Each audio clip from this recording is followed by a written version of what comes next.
Hey there, everyone. Thank you so much for joining us today at the Live Stream Success Summit presented by StreamYard. We've got a great session planned for you today with Sara Nguyen. So, for those of you who don't know Sara, she's a content and course creator who helps coaches, consultants, and creative professionals build their income using video on social media. You can go from unknown, struggling entrepreneur to have a thriving, profitable business. So, in today's session, you're going to learn how to use StreamYard features such as overlays, multi streaming, backgrounds, layouts, and much more. And you're also going to learn how you can take your live show to the next level and learn how to make your live streams look professional. So, over to you, Sara. Thanks, Christian. And thanks, everyone, for joining this session of the summit. You're in for a real treat today. So, I'm going to help you look as sleek and as sexy as possible during your live stream. So, let's get right into it. We've got a lot of great content to cover today. So, when it comes to live streaming, one of the easiest ways to grab people's attention and have them salivating and going, oh my goodness, how did they do that? That looks amazing, is to share your content on an iPad. If we can get the iPad on the screen now. So it looks a little something like this. So you're able to share your content, pinch and zoom into particular sections, and even do things like draw and get people's attention, right? So it's really an engaging and nice way to share content that really makes you stand out. It's kind of like that wow factor, and it's incredibly easy to do. So I'm going to walk you through, first of all, how to do this on a Mac. And PC and Android users, I'm going to walk you through an option to help you do this as well. So if we can remove the iPad now, there are a couple of ways to do this. So I'm just going to remove this and share my other screen. Okay. Now, if we can add this screen, thank you very much. Now, to share your iPad on a Mac, one of the easiest ways to do it that I found, so this is sharing an iPad to a Mac. And the first way to do that is to, first of all, connect your iPad to your Mac via the cable, the Lightning or the USB-C cable from your Mac to your iPad. That's the first step. The second step is to open QuickTime. So QuickTime is the free software that comes with most Macs, and open that up and go to File and New Movie Recording. What this will do is it will bring your iPad screen onto your Mac so that you're able to then share it.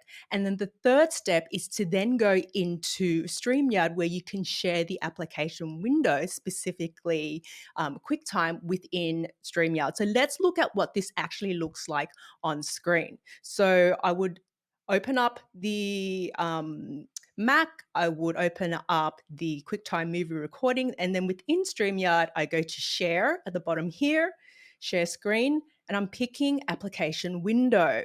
And then I'm picking the movie recording, and then I go to share. And I'm going to click off this overlay. And then you'll be able to see that this is the iPad screen on my computer as I'm live streaming. And as I engage with the iPad, users can see what I'm doing. Now, you may be saying, but Sarah, I can see like the black bars on the side of the iPad, and that's okay. So we can address that. The black bars can be covered with a nice overlay. So you still get your beautiful iPad action, and you can keep it engaging, keep it beautiful. And how easy was that? A couple of clicks, and then that allows you to use your iPad to live stream with. Now, Android users, PC users, I hear you. I know you don't have access to QuickTime.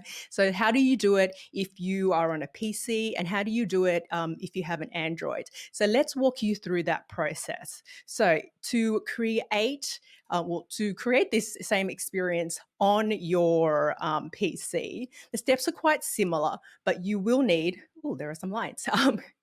You will need. I think I've got an overlay. Let me just remove that there. Okay, let me just go back. Here we go. Right. So to create this on your actual iPad on a PC. The software that I recommend that you use to do this with is Reflector 4. There's a lot of software out there. I find Reflector 4 the most versatile. It's the easiest one to use, and it's also quite cheap, and it works for both PC and Mac. And you can also use this to share your Android device as well. So for all the Android people who are like, what about us? This is for you. So what you would do is you would purchase Reflector 4. It's quite affordable. It's about $20 US, and you would install it on your PC or Mac. So turn that on. The second step is you would then go into your mobile device, and then you would swipe diagonally right. Right. So literally, you would swipe from the top corner on an iPhone, swipe right diagonally, and then you'll be able to select screen mirroring. And this will then send the signal to your PC, which will broadcast the actual iPhone or iPad on your computer, right? So that's how you get it showing onto your PC. And then the third step is you would then be able to see your iPhone or your device, and it will look a little something like this. So unlike when I was sharing my QuickTime app in StreamYard, I didn't get that nice little border of the frame of the iPad, but with Reflector, it automatically adds the frame around the iPhone. So you don't have to worry about that. And you get this nice looking frame and overlay without you actually having to do anything.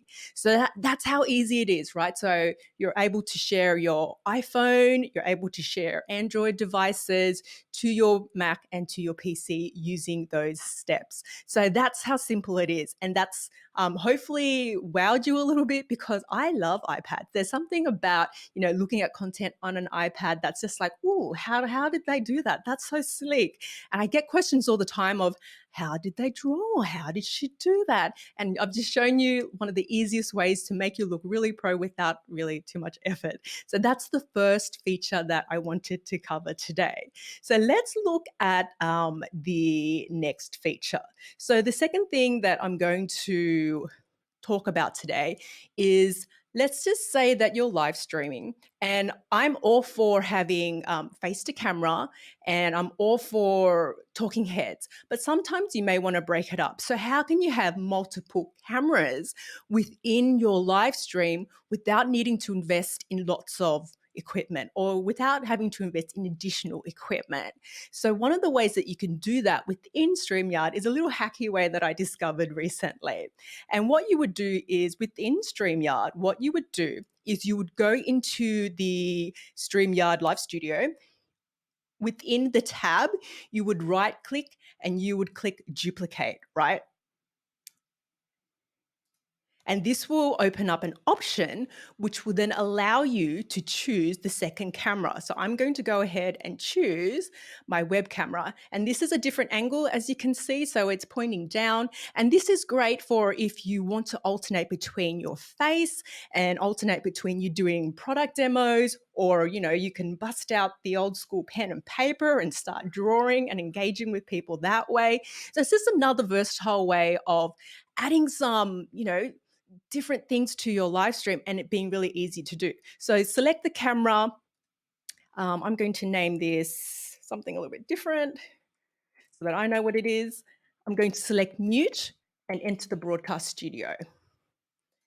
And now, as you can see here, I'm able to add to the screen. I'm just going to remove this overlay. I've got both of the feeds here. So I've got my face to camera, I've got the second camera here, and I was able to do that without any additional equipment. So how great's that? I'm all for sometimes scrappy solutions, and I think it's one of the nice things to do that's like, hey, I can add a little bit of, break up the live stream, I can use an alternative camera. And how easy was that to do? Really, really easy.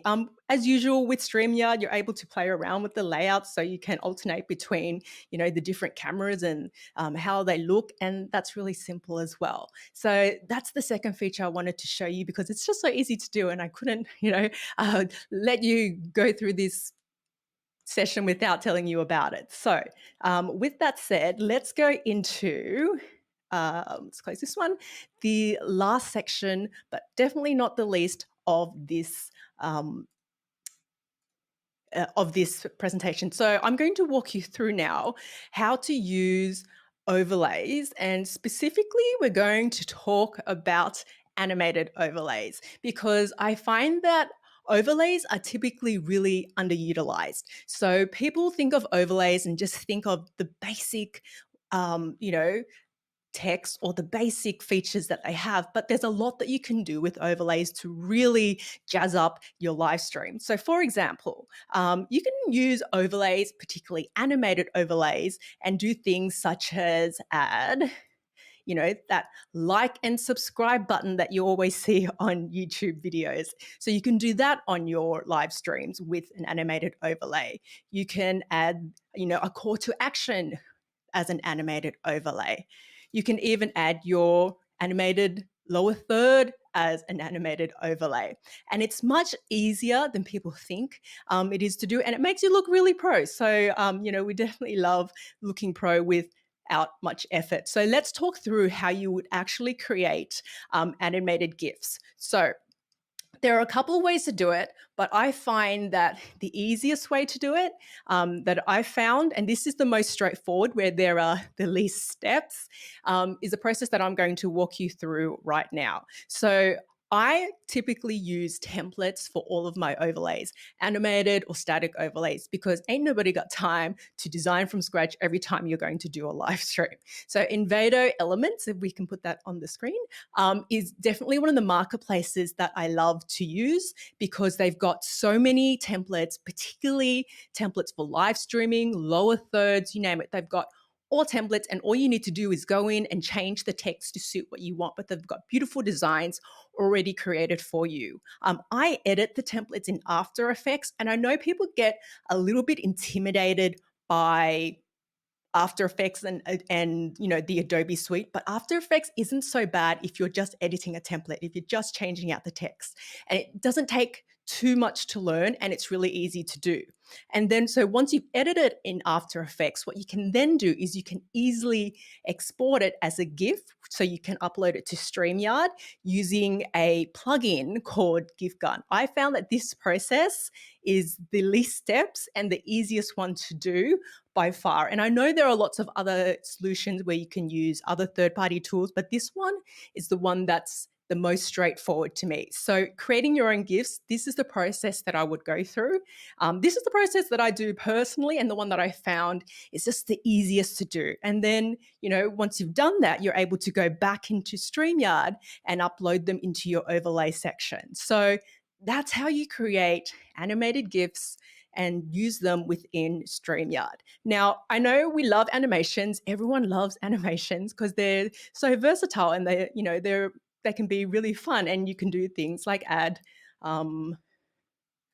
snowfall on your live stream, kind of like this, because it's snowing in Sydney within my office, and people love animated overlays. But I think we also need to give a mention to the good old static overlay. So I think static overlays, so overlays that aren't moving, are completely underutilized and underrepresented as well. So I'm giving them a voice right now. So you can use overlays, static overlays, to do the same things as the animated ones do. To have your calls to action during the live stream. You can use it to present your content. So one of the things that I do is I use the overlays to have my content on screen. And this allows me to talk through what what I've got during the live stream. And it allows, one, the viewer to be able to see the content, and two, it allows me to be prompted. So one, it looks great, and two, I can see, hey, these are the things that I'm going to talk about. And you can get really creative, right? So you can, as you can see here, this is an example of one that I actually used during a live stream. And I broke down the live stream into these sections, and I had this on screen, and I was able to talk to these points so the viewer could see it and that I could see it. And what it also does, it helps improve your live stream because it lessens that cognitive load. So it's not just you as a talking head during the entire time. It allows the viewer to see you, and it also allows them to connect it with the text and the images that they see on screen. So that's just a couple of ways that you can use it. I think overlays can also be used to style your live stream as well. So I'm all for, a little bit of color like this retro frame here. And one of the places that you can get overlays from is Streamer Templates, if we can put that on the screen now. So Streamer Templates is, I guess, a site and a business, I guess, created by Dean Niman. And he's got a bunch of overlay templates. This is one of them that you see right now. And it's just beautiful pre-made templates that you can customize. So there's beautiful designs that you can change the color of to suit your own brand, and they're just professionally done. So this is an example of another one, and it just adds that color and it styles your actual live stream. So Streamer Templates is definitely, I guess, a nice little hack where it's like, oh, how did they do that? It's like, I didn't do it. I purchased it and someone else did it for me. So you can purchase them easily from Streamer Templates, and they're quite affordable as well, given what they actually are. So I think there's really two options when it comes to overlays. You can get someone else to do them for you and purchase them from Streamer Templates. Or the second option is that you can go ahead and create them yourself. Now, I'm all for hacky ways of doing things that make you look as professional as possible. And when it comes to creating overlays, the tool that I use to do all of my design work for my overlays, if I am going to create it and not use a template, is Canva, right? So Canva is a really great design tool, and I love them because they've got a free and a paid version. And one of the hacks that I'm going to share today is if you want to create overlays, what you can do is within Canva, they have presentations as a design type. And you can go and select a presentation, and you can select components of that presentation and use that as your overlay. So you've already got beautiful designs, beautiful colors, and beautiful layouts. And all you need to do is modify it, remove the background, and then download it as a PNG, a transparent PNG. And that's how easy it is to create overlays within Canva. I find that with Canva, the paid version will get you through the most of what you need. But if you do want to create transparent PNGs, which you will need for overlays, that is a feature of their paid version, but it's definitely worth it because you get so many features. I could do a whole virtual summit just on Canva's features alone, but this is not that. So definitely look into Canva, definitely look into their presentation that they have. So this is just one of them. You can see that they've got beautiful colors and beautiful styles. And I have to say, the designers who created the presentation templates within Canva, they understand presentations and they understand presentation design. So that's why I always recommend them, because they've already got the beautiful large text that you need. They've got the simple layouts, the beautiful layouts, the great colors, and it takes away so much of the guesswork, so much of the manual work of you trying to do it yourself. So that's probably the other biggest hack that I have when it comes to creating your own overlays. Now, I've got a couple of minutes left, so I'm going to quickly push through the last bit. Now, when it comes to overlays and backgrounds, the cousin to overlays is backgrounds. And we're going to talk a little bit about backgrounds in the 2 minutes that I have left, because it's another way of adding that visual dynamic to your live stream. So I'm going to let's share an application window. Let's share the Canva presentation. So I'm going to remove this frame now. So within StreamYard, you can also utilize the backgrounds, this layout. Haha. And backgrounds are great. They add a little bit of color and they add personality to your live stream. Animated backgrounds allow you to add a bit of movement like that. See, oh, it's snowing at the back there. So creating it using the same process that I walked you through before, and it just makes it look a little bit nice. And as usual, don't forget your static backgrounds. We must not forget our static design and static elements because they too can make your live streams and presentations look amazing just with a simple design like that. So I think that pretty much brings us to time. Um, so I'm going to welcome Christian back to the screen for questions. So thanks, Sarah, for that wonderful presentation. So she's going to take some questions, some live questions, actually. So if you have any of them, do me a favor, put them in the Q&A tab within Hopin. And I already see some really great questions, by the way, Sarah. So I'm going to fire just a couple of questions off to you if that works. Yep, sure. Awesome. So we've got a great question. The person asks if you have a guest outside of your studio, for example, in a park, joining via mobile phone, how would you include that person in your show? Oh, I think if you use the layouts, it makes it really easy to do what you see on the screen at the moment. You can have multiple people brought in, whether you choose to have them, side by side or, different sizing between the different guests. But I would use the StreamYard layouts to bring the guests in and present them that way. And I guess you could always alternate between them being on screen and you being on screen, depending on the content of your actual live stream.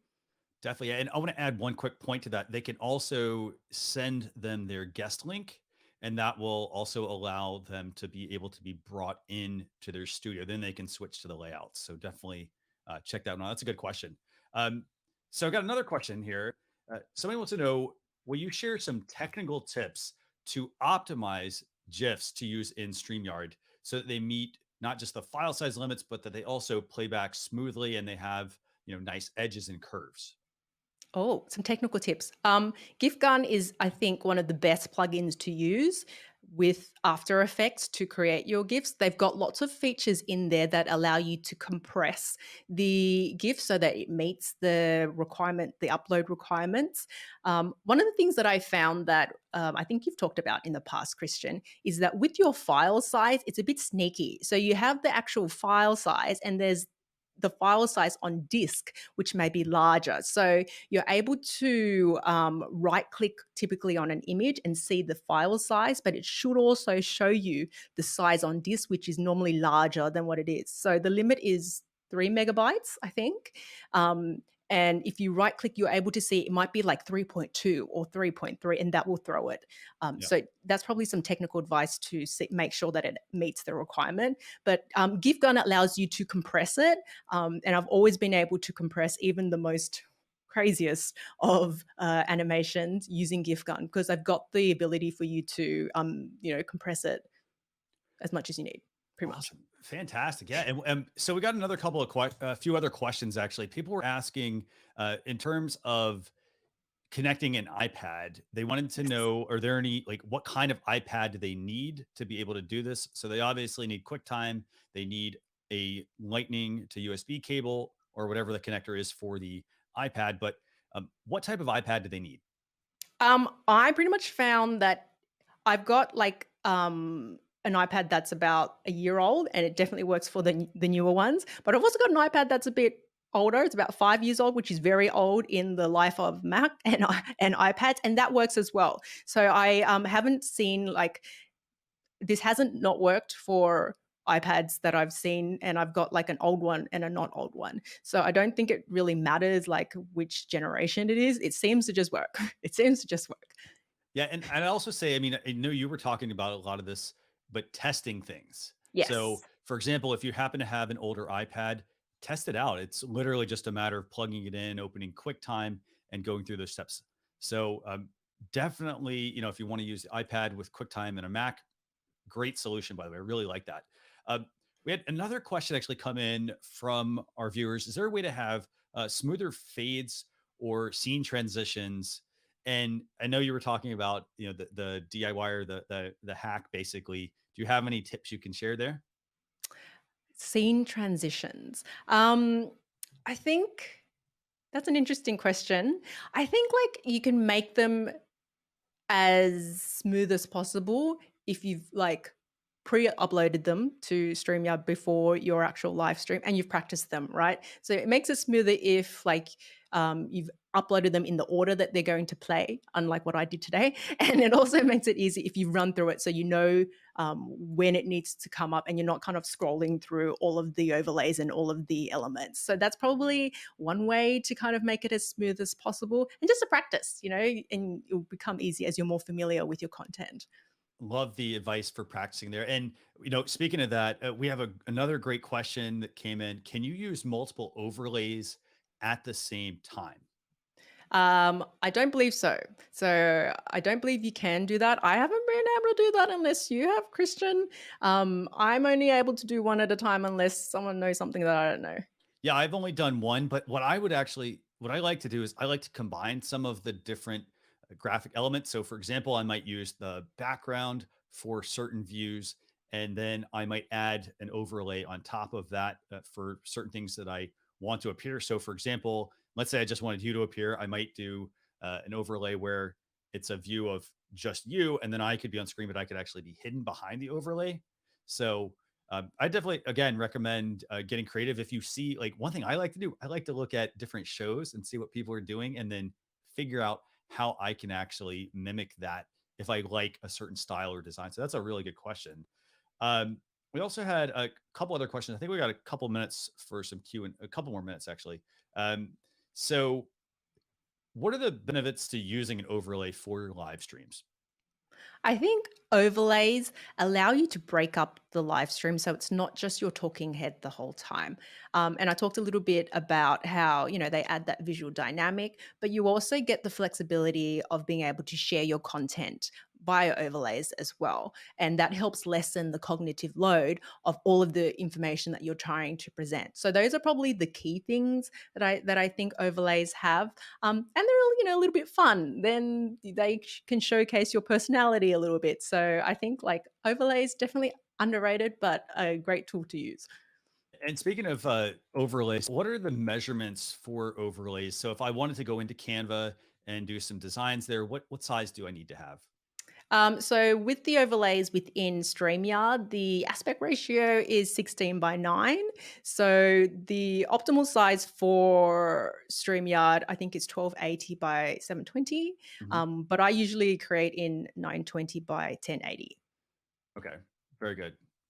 So Kristen here asked another great question. She says, "How can I show a timer to my speakers, Oh, a timer is in like like a a countdown clock?" I think. countdown timer. I guess you could add a timer by uploading a video to StreamYard. So that's one way to kind of add it. Okay. Alternatively, you could probably play a video, like use the StreamYard feature to play the video either on screen via a screen share. That's probably another way to do it as well.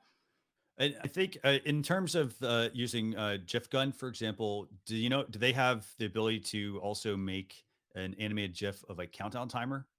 You can. So I've seen animated templates for countdown timers Okay. that you would be able to then export via GifGun. Definitely, yeah, and I think actually a little bonus tip is that you can put the animated GIF in the logo section for those of you who Yes. want to actually create something. So then this way it'll give you a bit of a on-screen timer, so it doesn't actually overtake everyone. Let me see. So we've got well, I think we're out of time actually, Sarah. So I want to thank you for just this amazing presentation. For those of you, I see a lot of people asking, they want to get in touch with Sara Nguyen. You can find her on her website, saranguyononline.com, or you can also check her out on YouTube, youtube.com/, the letter C, and then Sara Nguyen. We'll put the links to that in the chat for you.